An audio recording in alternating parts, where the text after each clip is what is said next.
तो रिकर्जन में होता क्या है कि रिकर्जन को अगर सिंपल स्टेप्स में समझा जाए तो ये क्या होता है, function calling itself is known as recursion, कि एक फंक्शन खुद को ही कॉल कर रहा है तो उसे कहते हैं रिकर्जन।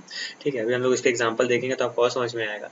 अब सिर्फ देखने वाली बात यहाँ पे ये है कि रिकर्जन के प्रोग्राम करते समय हम लोग फंक्शन एक बनाने वाले हैं। ठीक है, और वो फंक्शन को खुद से जब हम लोग वहाँ रिटर्न स्टेटमेंट लिखते हैं तो वहाँ रिटर्न पे क्या लिखना है, फंक्शन को खुद से कॉल कर देना है। ठीक है, तो रिकर्जन में होता क्या है कि दो केस होते हैं, एक होता है हमारा बेस केस, दूसरा होता है रिकर्सिव केस।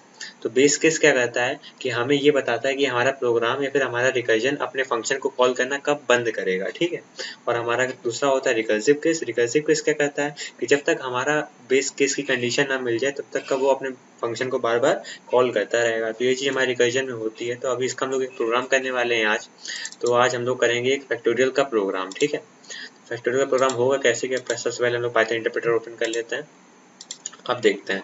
देखो फैक्टोरियल होता क्या है, जैसे कि मैंने आपसे पूछा कि 5 का फैक्टोरियल क्या होता है, तो हर बंदा जानता है कि 5 इंटू 4 इंटू 3 इंटू 2 इंटू 1, यही तो होता है। ठीक है, अब मैं आपसे कहूँ कि 5 का फैक्टोरियल निकालना है किसी फंक्शन से, तो पहले मैं आपको फंक्शन से बताता हूँ सिंपल, इसके बाद मैं आपको बताऊंगा इसको रिकर्जन से कैसे बनाते। तो मान लो कि मुझे इसको फंक्शन से बनाना है, तो मैं क्या लिखूंगा, डेफ और फिर फैक्टोरियल, इसको मैं स्मॉल में लिखूंगा इस बार, फैक्टोरियल। ठीक है, एंड देन इसके अंदर एक वैल्यू स्टोर होगी, मान लो मेरी एक n नाम की वैल्यू होगी जो मैं पास करूंगा, और उसका जो फैक्टोरियल चाहिए, तो इसके लिए मैं यहाँ पे क्या लिखूंगा, फॉर आई इन रेंज। अब कहाँ से कहाँ तक मुझे करना क्या है, 5 से लेके 1 तक मल्टीप्लाई करना है ना, तो मैं यहाँ क्या लिखूंगा कि जो हमारी 5 से लेके 1 तक हो सकता है यहाँ मेरा n हो नंबर। ठीक है, तो यहाँ पे n, और ऐसे चलता है n into n-1 into n-2 into 5 into 4 into 3 into 1, ऐसे आगे तक चलता है। ठीक है, इनकी वैल्यू हमें पता नहीं है, तो पहले केस में हम लोग 5 लिखेंगे तो वहाँ पे हम लोग n की वैल्यू 5 डालेंगे, इसलिए मैं आपको इस एग्जांपल से समझाता हूँ। ठीक है, तो लिखना क्या, सबसे पहले 5 आए, फिर 4 आए, फिर 3 आए, फिर 2 आए, फिर 1 आए। ठीक है, तो मैं इसको लूप को कहाँ से चलाऊंगा, मैं कह दूँगा 5 से चलना है, कहाँ तक चलना है, इसको चलना है 0 तक, 0 तक चलने का मतलब 1 तक चलेगा। ठीक है, देन हम लोग अंदर आएंगे, हमें इससे पहले एक रिजल्ट स्टोर करने के लिए फैक्ट नाम का एक वेरिएबल बनाना पड़ेगा जिसमें वैल्यू होगी 1। ठीक है, और फैक्ट में 1 का मतलब क्या है, पहले हम 5 लाए तो 5 इंटू 1 जब 5, तो हम 5 को फैक्ट में स्टोर कर लेंगे। फिर हमारा 4 आता है तो फैक्ट में भी स्टोर है 5, तो 5 इंटू 4 क्या हो जाएगा, 20, तो 20 स्टोर हो जाएगा। फिर 3 आएगा तो क्या हो जाएगा, 20 इंटू 3 मतलब हो जाएगा 60। फिर आएगा 2, तो 60 इंटू 2 इज इक्वल टू, तो ये हमें प्रोग्रामिंग के अंदर करना है, लूपिंग के अंदर करना है। हम लोग यहाँ पे क्या लिखेंगे, एंड देन -1, हर एक बार क्या करना है, -1 वैल्यू कर देनी है। ठीक है, एंड देन इसके बाद मुझे करना क्या है, फैक्ट में क्या रखना है, फैक्ट इंटू आई। फैक्ट इंटू आई मतलब हमें जो भी आई की वैल्यू होगी वो हमारी फैक्ट नाम के वेरिएबल की वैल्यू से मल्टीप्लाई होगी और आंसर हमारा कहाँ स्टोर हो जाएगा, फैक्ट में। तो इसी तरह से 5 आएगा एक बार, तो 5 इंटू 1 तो आंसर आ जाएगा 5, तो 5 यहाँ पे स्टोर हो जाएगा। फिर आएगा 4, तो फैक्ट में पड़ा हुआ है 5, तो 5 इंटू 4 हो जाएगा 20, तो 20 स्टोर हो जाएगा हमारा। और फिर हमारा यहाँ आया 3, तो क्या होगा 3 इंटू 20 मतलब 60, तो 60 यहाँ स्टोर हो जाएगा। फिर आया 2, आई की वैल्यू 2 हो गई, तो यहाँ पे 2 इंटू 60 तो आया आंसर 120, और फिर यहाँ आई की वैल्यू हुई 1, तो 120 इंटू 1 तो मतलब 120, और 120 यहाँ पे स्टोर हो गया। तो हमारे फैक्ट में क्या वैल्यू आ गई, 120। हम लोग क्या करेंगे, यहाँ से रिटर्न कर देंगे क्या, फैक्ट वैल्यू को रिटर्न कर देंगे। ठीक है, हम लोग बाहर आते हैं, हम लोग क्या करेंगे, फैक्टोरियल फंक्शन को कॉल करेंगे। ठीक है, इसे हम पास करेंगे 5, एंड देन हम यहाँ पे लिख देते हैं, मान लो ये वैल्यू हमारी आंसर जो भी आएगा वो x में आके स्टोर हो जाएगा। फिर हम यहाँ पे लिख देते हैं फैक्टोरियल, सॉरी यहाँ पे रियल ऐसे होगा, equal to and then comma x। तो इस तरह से हमारा प्रोग्राम हो जाएगा। इसको रन करके देखें तो क्या रहा है, फैक्टोरियल इज इक्वल टू 120, 120 आ रहा है, तो इसको चेक कर लो, 5 4 20 60 120 121 जा 120, तो आंसर बिल्कुल सही आ रहा है। अब 10 का फैक्टोरियल निकाल के देख लेते हैं। अगर हम इसको यहाँ पे लिखेंगे तो देखो फैक्टोरियल 10 का क्या होता है, इतना होता है। ठीक है, तो अब बात करते हैं हम लोग रिकर्जन की। तो रिकर्जन होता कैसे, देखो 5 का फैक्टोरियल है, तो रिकर्जन का रूल ये होता है कि जैसे हमारा ये लिखा 5 का फैक्टोरियल, तो ये चलेगा कैसे, इसको यहाँ पे देखते हैं कि अगर हमें 5 का फैक्टोरियल निकालना है तो 5 का फैक्टोरियल है क्या, 5 इंटू 4 इंटू 3 इंटू 21 ये होता है। तो हम इसको ये भी तो लिख सकते हैं 5 इंटू 4 का फैक्टोरियल, क्योंकि 4 का फैक्टोरियल ये तो है 4 इंटू 3 इंटू 2 इंटू 1, तो इसको हम क्या लिख सकते हैं 5 इंटू 4 का। फिर अब 4 का फैक्टोरियल, अब 4 का फैक्टोरियल निकालना है, इसके लिए हमें करना क्या है, अब इस चीज़ को देखना है यहाँ पे बहुत गौर से। अब 4 का फैक्टोरियल निकालने के लिए हम लोग यहाँ पे क्या लिखेंगे, 4 इंटू 3 का फैक्टोरियल। तो हर बार हो क्या रहा है, हमें किसी भी वैल्यू को निकालना है तो हम उस वैल्यू को लिखते हैं इंटू उसका फैक्टोरियल दोबारा निकाल लेते हैं। ठीक है, ऐसे दोबारा वैल्यू आएगी ऐसे। अब इसको हम लोग तो दोबारा यहाँ लिखेंगे तो हमें 3 का फैक्टोरियल चाहिए, तो हम लोग निकालेंगे 3 का फैक्टोरियल, तो वो क्या होता है 3 इंटू 2 का फैक्टोरियल, यही होता है। अब देखो, अब हमें 2 का फैक्टोरियल निकालना पड़ेगा तभी हमें आंसर मिलेगा। तो 2 का फैक्टोरियल कैसे आएगा, 2 इंटू 1 का फैक्टोरियल। अब हमें पता है कि 1 का फैक्टोरियल क्या होता है, 1 होता है। तो इसका मतलब हमारा रिकर्जन क्या होता है, हमें 5 का फैक्टोरियल शुरुआत करी तो हमने इसको ब्रेक कर लिया, टुकड़ों में बांट दिया। वो क्या दो टुकड़े थे हमारे, क्या था, एक था 5 और दूसरा था 4 का फैक्टोरियल। तो 5 तो हमें पता है, ठीक है, 4 का फैक्टोरियल हमें निकालना है। तो इसको कैसे निकालेंगे, 4 इंटू 3 फैक्टोरियल। अब हमें पहले ये निकालना पड़ेगा 3 फैक्टोरियल। तो 3 फैक्टोरियल कैसे आएगा, 3 इंटू 2 फैक्टोरियल। अब हमें 2 फैक्टोरियल निकालना है, 2 इंटू 1 फैक्टोरियल। अब जाके हमें पता है कि 1 फैक्टोरियल क्या है, इसकी वैल्यू 1 होती है। तो हमें यहाँ जाके इसकी वैल्यू पता चल गई 1 फैक्टोरियल की। तो हम लोग यहाँ पे इसको 1 से रिप्लेस कर देंगे। तो 2 इंटू 1 मतलब 2 आ जाएगा। तो इसको पता चल गया कि 2 फैक्टोरियल की वैल्यू कितनी है, 2। तो ये यहाँ पे इस वाली इक्वेशन पे 2 फैक्टोरियल की जगह आप क्या रख देगा, 2 रख देगा। तो इसको सॉल्व करेगा, 3 इंटू 2 फैक्टोरियल। अब इसका मतलब क्या है, 6, ठीक है। अब 6 जो है वो किसका फैक्टोरियल है, 3 फैक्टोरियल। तो अब ये 3 फैक्टोरियल की जगह ऊपर क्या है, यहाँ पे क्या आ जाएगा, 6 आ जाएगा। अब 6 इंटू 4 24। तो यहाँ पे 4 फैक्टोरियल के अंदर कितना आ गया, 24 आ गया। तो यहाँ पे 24 आ जाएगा। 24 इंटू 5 कितना होता है, 120 होता है। तो इस तरह से हमारा फैक्टोरियल प्रोग्राम रिकर्जन में चलता है। तो अभी हमें यही चीज देखने की आखिर ये चलता कैसे। तो हम लोग यहाँ पे सेम फंक्शन तो बिल्कुल सेम रहेगा, बिल्कुल फैक्टोरियल। मैं इसको हटा देता हूँ ताकि आपको समझ में आए। अभी आपने ये फंक्शन तो देख ही लिया था, आपको इतना समझ में आ गया होगा कि ये चलेगा कैसे, ठीक है। तो यहाँ पे एक चीज देखने वाली है, इसको मैं ऐसे यहाँ पे लिख देता हूँ ताकि ये थोड़ा क्लियर हो और फिर हम लोग देख सकें कि आखिर ये काम कैसे करने वाला है, ठीक है। यहाँ पे इसे हम लोग यहाँ पे स्पेस पे रखेंगे, इसको थोड़ा सा यहाँ से हटा देते हैं ताकि समझ में आए, ठीक है। ये तो हम लोगों ने एक फैक्टोरियल नाम का फंक्शन बनाया, ठीक है। हमने इसमें एक वैल्यू पास करी n, जैसा कि हम अभी तक करते आ रहे हैं।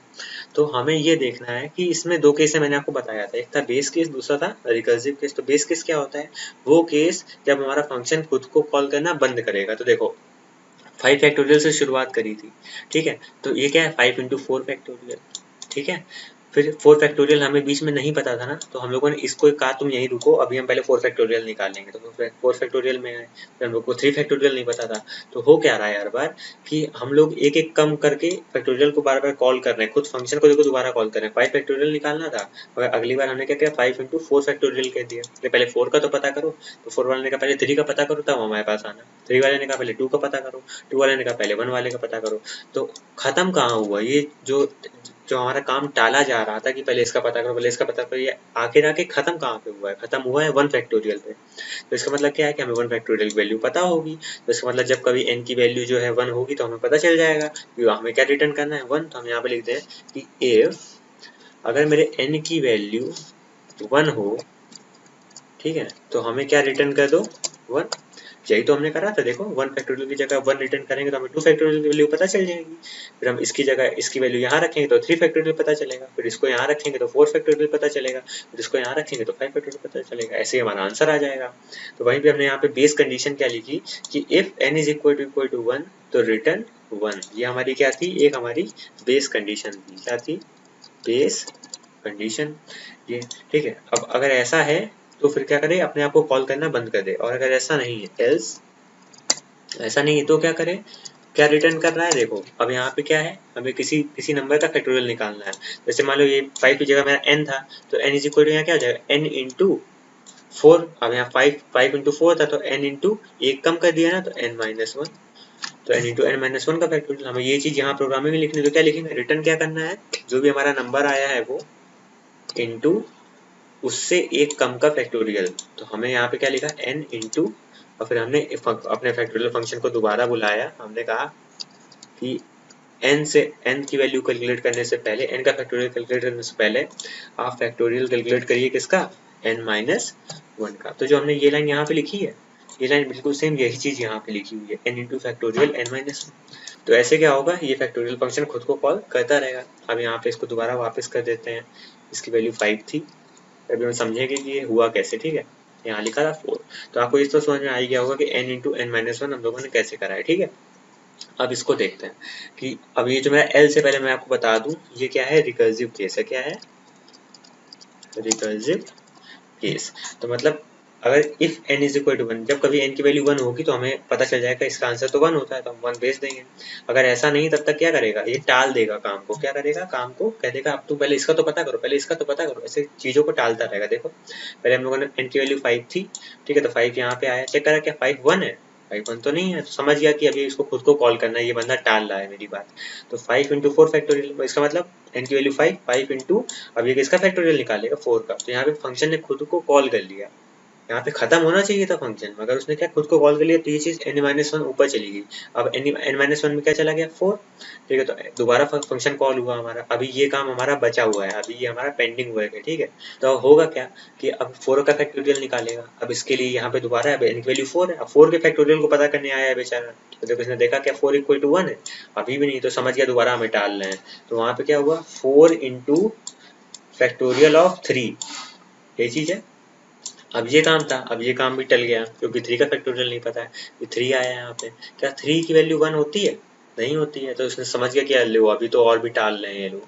तो वहां पे क्या हो गया 3 × फैक्टोरियल ऑफ 2, तो फैक्टोरियल ऑफ 2 निकल गया। अभी ये काम भी पेंडिंग पड़ा है, अभी हुआ नहीं है, ठीक है, सब कुछ पीछे चल रहा है, अभी काम होगा बाद में। तो यहाँ पे क्या लिखा है, तो ये 2 का फैक्टोरियल, अब n-1 3 - 1 = 2, तो दोबारा फंक्शन कॉल हुआ, तो यहाँ पे n की वैल्यू 2 हो गई। फिर यहाँ इसने चेक किया क्या n की वैल्यू 1 है, तो ऐसा तो नहीं है, 2 1 के इक्वल नहीं होता, तो समझ गया अभी एक और बार खुद को कॉल करना पड़ेगा। तो यहाँ क्या आ गया 2 × फैक्टोरियल ऑफ 2 - 1 मतलब फैक्टोरियल 1, तो वही चीज यहाँ लिखी 2 × फैक्टोरियल ऑफ 1। तो अब यहाँ पे आए और ये पेंडिंग पड़ा रहा, ठीक है। इसके पेंडिंग होने का मतलब क्या, n की वैल्यू यहाँ पे 1 हो गई, यहाँ 1 आई, फिर यहाँ पर आया क्या 1 = 1, क्या 1 1 के बराबर होता है, होता है, तो रिटर्न क्या कर देगा 1 रिटर्न कर देगा। यहाँ पे क्या हुआ उसका बेस कंडीशन काम कर गई, जहाँ बेस कंडीशन काम कर गई तो अब वो फंक्शन दोबारा खुद को नहीं बुलाने वाला। 1 फैक्टोरियल की जगह क्या आ गया 1 आ गया, ठीक है। तो 2 फैक्टोरियल कितना आ गया 2 × 1 मतलब 2, ठीक है। अब 2 फैक्टोरियल की जगह हम 2 लिख सकते हैं, तो हम लोगों ने इसको हटाया, देन यहाँ पे क्या लिख दिया 2 लिख दिया। अब समझते हैं ना, ऐसे ही यहाँ पे वापस हो रहा है सारा काम, मतलब एक वैल्यू में पता चली, उसके चक्कर में हमारी सारी वैल्यूज पता चलती जाएंगी। देखना 3 × 2 मतलब 6, तो 3 फैक्टोरियल कितना हो गया 6, ठीक है। 3 फैक्टोरियल की जगह 6 लिख सकते हैं, इसको हटाया, यहाँ पे क्या लिख दिया 6, ठीक है।